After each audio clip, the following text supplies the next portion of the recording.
देश के जाबाज सीमा सुरक्षा बल के जवान एक तरफ तो सेना पर तैनात है, लेकिन जब भी सेना पर बॉर्डर के इलाकों, गांव के इलाकों में लोगों को मदद की जरूरत होती है तो सबसे पहले वही नजर आई।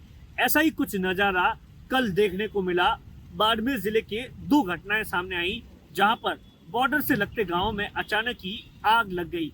आग इतनी भयंकर थी कि चंद मिनटों में सब कुछ जलकर खाक हो रहा था। इसी बीच सीमा सुरक्षा बल के जवान दूत बनकर आए और उस आग पर काबू पाया, क्योंकि जिस तरीके से लगातार बाड़मेर जिले के चौहटन के पास स्वरूपा का तला में एक व्यक्ति अपने खेत के अंदर सो रहा था, दोपहर का समय था और अचानक ही ढाणी के अंदर आग लग गई।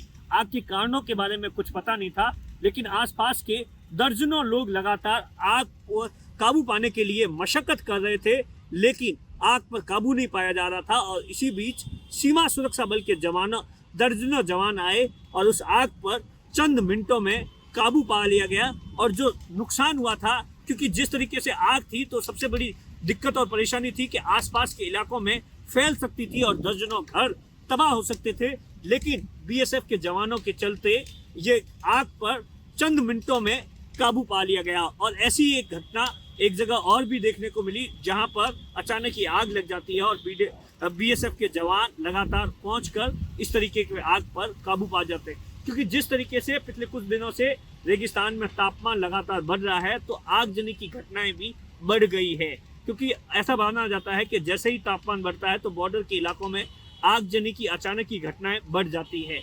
ऐसे में अब सबसे बड़ा सवाल है कि किस तरीके से सरकार, जो कि ये दावा करती है कि तमाम जगहों पर जो फायर ब्रिगेड है वो समय पर पहुंच जाती है, लेकिन आए दिन ऐसा देखा जा रहा है कि फायर ब्रिगेड पहुंचने से पहले ही घर और ढाणियां तबाह हो रही है। कैमरे के पीछे अश्विनी है, मैं आपका साथी दिनेश बोहरा।